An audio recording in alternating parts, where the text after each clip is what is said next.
Morning. कैसे हैं आप सब? आई होप सब अच्छे होंगे। और गाइज सुबह सुबह बहुत ठंड है। अभी तक नहीं पड़ रही थी लेकिन अब बहुत ठंड हो गई है। बच्चे स्कूल चले गए हैं, हल्का फुल्का काम भी मैंने कर लिया है। सुबह इतनी ठंड होती है कि काम करने के लिए मन नहीं करता गाइज। ब्लॉग शुरू करने के लिए तो बिल्कुल मन नहीं करता। बच्चे स्कूल जाने के बाद मैं कॉफ़ी लेती हूँ और कॉफ़ी पे या चाय पे आपका स्वागत है। आज गाइज एक हफ्ते से प्रोग्राम चल रहे हैं, मतलब हमारे जेठ के बेटी की शादी है तो हफ्ते से प्रोग्राम चल रहे हैं, लेकिन फाइनली आज शादी है और शादी बहुत दूर है। लड़के वाले वहीं आए हुए हैं एक हफ्ते से, तो आज वहाँ जाना है शाम को। इसलिए प्रॉपर पूरे दिन की जो दिनचर्या है बिल्कुल शाम तक के लिए फिक्स है।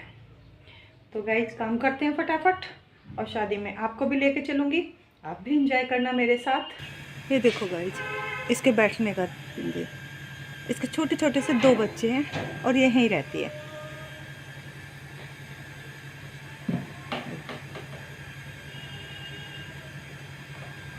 और ये बड़ी एक्टिंग से नीचे आई, हम यहाँ बैठे हुए थे, नीचे से आई और पेड़ से इतनी जल्दी चढ़ी, हम समझ ही नहीं पाए। हमने सोचा ये गिलहरी वगैरह के बच्चे रहते हैं ना, तो उनके लिए जा रही है, लेकिन वहाँ जाके और अब ये इंतज़ार कर रही है क्योंकि भाभी जी भी दूध देती हैं इसे।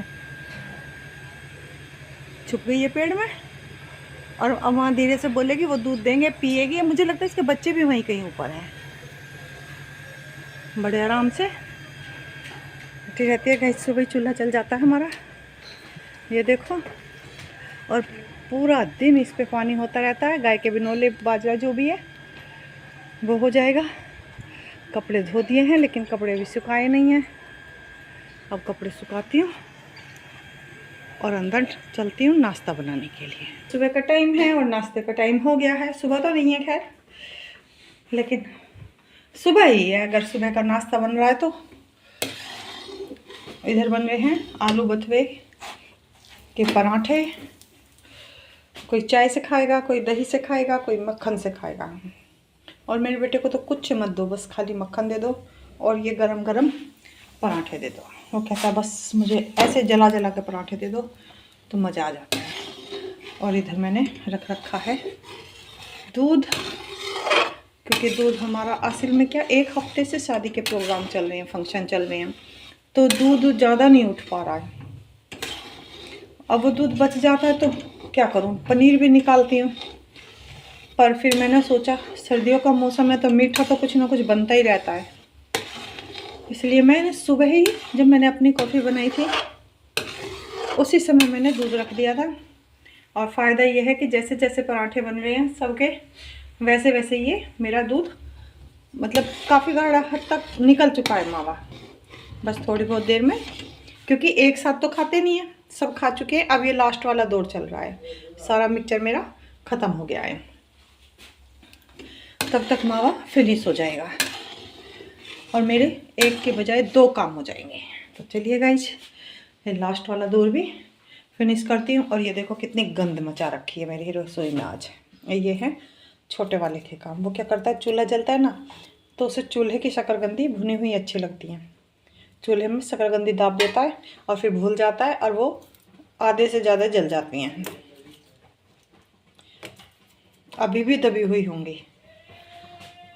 तो चलिए गाइस फटाफट नाश्ता कराती हूँ बच्चों को। अरे हमने पेड़ नहीं कटवाए, मतलब हमने ऊपर से ना जो नई नई डंडियाँ होती हैं, डालियाँ होती हैं, वो कटवा देते हैं बस। दोनों पेड़ों के पेड़ तो ऐसे ही हैं, लेकिन उससे क्या होता है कि 2-3 घंटे की धूप बाहर मिल जाती है और अब अंदर सारे में धूप है। देखो 4 बजे तक यहाँ इसको धूप मिलेगी। इसको हमें समझ ही नहीं आ रहा था, 15 दिन से बीमार हो रही थी और इसे ठंड से इन्फेक्शन हो रहा था पेट में। गोबर पतला कर रही थी, डॉक्टर को बुलाया, कह रहा पेट खराब है। ठंड तो लग नहीं सकती, अंदर अंदर मैं रखती हूँ इतना, लेकिन फिर पता चला कि एकदम से जो ठंड पड़ी है ना, धूप नहीं मिल रही थी असल में पेड़ों की वजह से। फिर उससे भैया से रिक्वेस्ट करके, भैया हमारी गाय बीमार हो रही है, आज अब मेहरबानी कर। और भैया बेचारा तो क्या ज़बरदस्ती लेके आए बुला के। लेकिन अब देखो यहाँ भी 4 बजे तक धूप रहती है, लेकिन ये इतनी पागल है, और गाय हमारी इस ड्रम में खाना खा लेती थी, ये नहीं खाती, इसमें चारों पैर घुसा के बैठ जाती है। तो मैंने यहाँ बांधे रखती हूँ, सुबह से ही बांध देती हूँ, अच्छी खासी धूप मिलती है। और अब मैंने ये अंदर बांध दी है, तो अब ये अंदर धूप में खाना खा रही है। और ये मेम साहब छोटी को मैंने ज़बरदस्ती यहाँ बांधा है।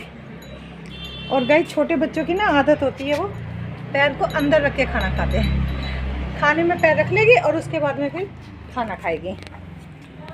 और ये सुबह को तो इतना शोर मचाती है, लेकिन इस टाइम अभी से पता चल गया धीरे धीरे कि अब तुझे बंधना है, तो अब ये शोर नहीं मचाती और अब ये आराम से खाना खाती रहेगी। लेकिन इसे भी 3-4 घंटे की धूप अच्छी मिल जाती है।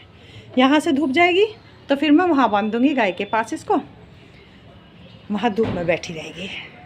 तो गाय चलो, अब इनका काम कर दिया है मैंने, सफाई वगैरह भी सारी हो गई है। अब चलती हूँ अंदर। ये देखो, इसने ला के अपने बच्चे बहुत छोटे छोटे से हैं और कहाँ रख दिए, ऊपर रख दिए। और ये बार बार आके यहाँ बैठ रही थी तो हमें शक ही नहीं हुआ। फिर मुझे दिमाग में आई, मैंने कहा ये बार बार यहाँ क्यों बैठ रही है। फिर मैंने राजेश से कहा, राजा ऊपर चढ़ के देख। उसने स्टूल पे चढ़ के देखा तो छोटे छोटे से बच्चे कूद रहे हैं। मैंने कहा हद हो गई।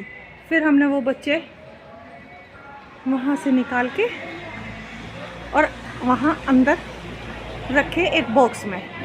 तो अब ये वहाँ जाके बॉक्स में बैठी है, इसे ये तसल्ली हुई। अब जा रही है कोई चूहा ढूंढने। गाइस, जब चूल्हे का सारा काम ख़त्म हो जाता है और पीछे से ये राख बचती है ना, इसमें सदुपयोग करके इसमें हम अपनी शकरकंदियों को उबालते हैं। ये देखो, हमने ये इसमें डाल देते हैं और इसमें बिल्कुल परफेक्ट मीठी शकरकंदी उबलती हैं। ये देखो, वैसे भुन गई हैं लेकिन अभी थोड़ी सी कच्ची हैं, तो मैं इनको दोबारा इसी में डाल देती हूँ और 15-20 मिनट बाद फिर से चेक करूँगी। तो बहुत अच्छे से बन जाती हैं ये, और ये बहुत मीठी होती है। ओरिजिनल चूल्हे की भुनी हुई शकरकंदी। आप जो कुकर में भून के हम खाते हैं उसमें बिल्कुल मिठास नहीं होता, एक पनियाला पानी जैसा वो टेस्ट हो जाता है। लेकिन ये चूल्हे में भुनी हुई हैं। सुबह तो जला दी थी। ये देखो, अपनी अकल लगाते हैं ज़बरदस्ती और फिर नुकसान भी करते हैं। और ये मैं भून के लाई हूँ और इतनी अच्छी टेस्टी है। ये देखो, इतनी सॉफ्ट है और ये बहुत अच्छी लगती है खाने में, बिल्कुल मीठी लगती है क्योंकि इनमें पानी टच नहीं होता। जब चूल्हा बंद हो जाता है तो पीछे से जो उसकी राख होती है वो गर्म होती है, बहुत अच्छी सेक उसमें लगती है। उसमें आलू भी डाल देते हैं और उसके आलू, मेरा बेटा तो छोटे वाला आलू उसके डाल देगा उसमें।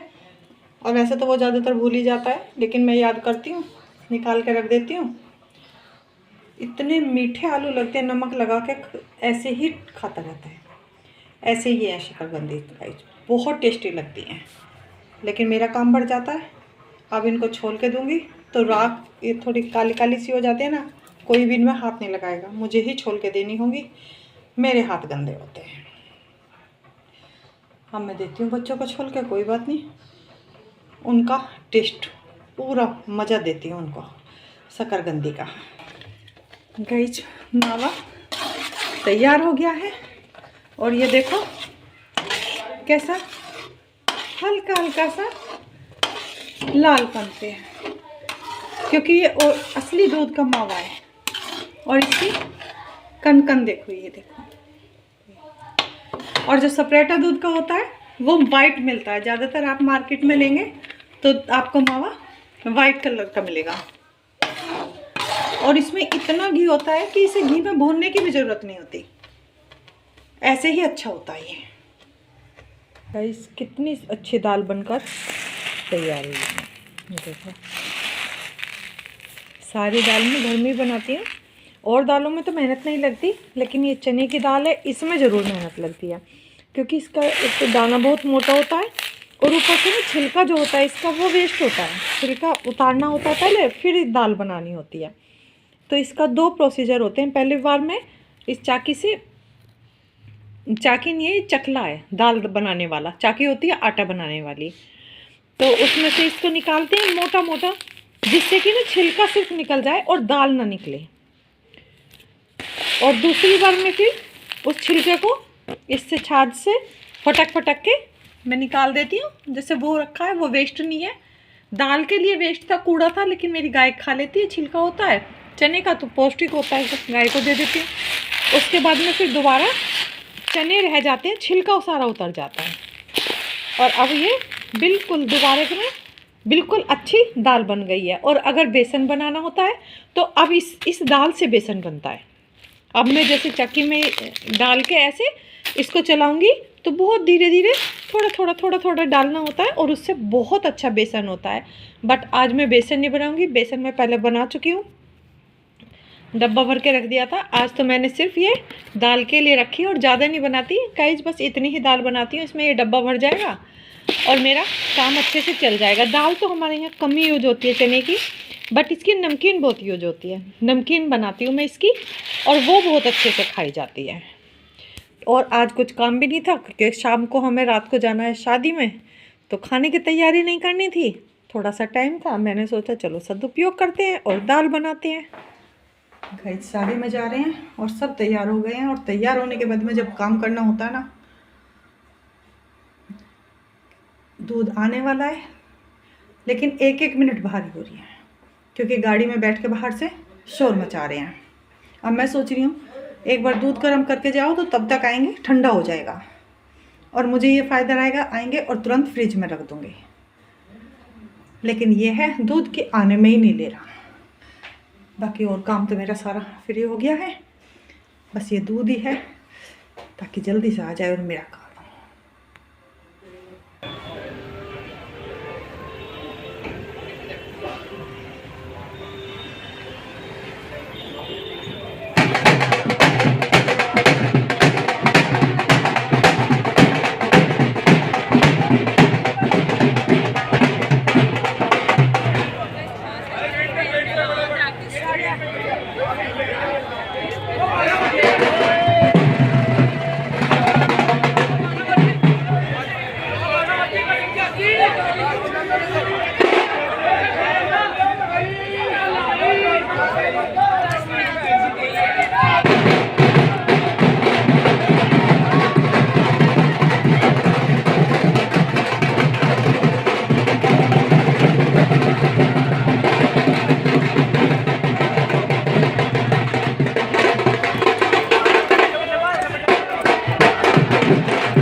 आप सभी का आज के इस खास मौके पर तहे दिल से स्वागत करती हूँ।